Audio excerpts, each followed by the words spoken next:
शेतकऱ्यांना देशोधडीला लावणाऱ्या सरकारचं करायचं काय? देशोधडीला लावणाऱ्या सरकारचं करायचं काय? शक्तीपीठ रद्द न करणाऱ्या सरकारचं करायचं काय? शेतकरी बांधवांनो, या सोलापूर जिल्ह्यातून आम्ही या ठिकाणी आलेलो आहे.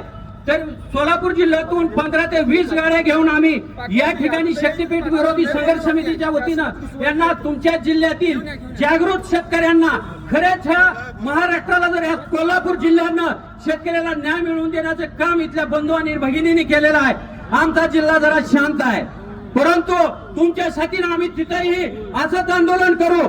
आमच्या तालुक्यात ज्यावेळेस मोजणी होती त्यावेळेस आमचे संघर्ष समितीचे सदस्य के दादा पाटील यांना पोलीस प्रशासनानं शासनाच्या आदेशानुसार रात्री 5 वाजता त्यांना अटक केली आणि हे आंदोलन दडपण्याचा प्रयत्न केला. परंतु निमगाव सारख्या गावात माळशिरस तालुक्यातील 12 गावातील शेतकरी एकत्र येऊन त्या ठिकाणी मोजणी होऊ दिली नाही आणि केकेदारांना 4 तासात त्यांना सोडून द्यावं लागलं.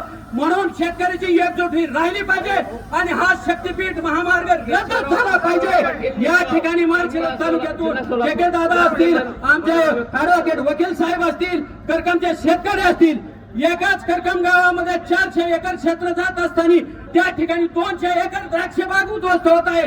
त्या शेतकऱ्यांचं पूर्ण जीवन उद्ध्वस्त होणार आहे. म्हणून हा शेतकऱ्याला विचारात न घेणारा शक्तीपीठ महामार्ग हा रद्द झाला पाहिजे. तो आपल्या फायद्याचा नसून सरकारच्या आणि कॉन्ट्रॅक्टरच्या फायद्याचा आहे. त्यासाठी म्हणून हा रद्द झाला पाहिजे. मला येत्या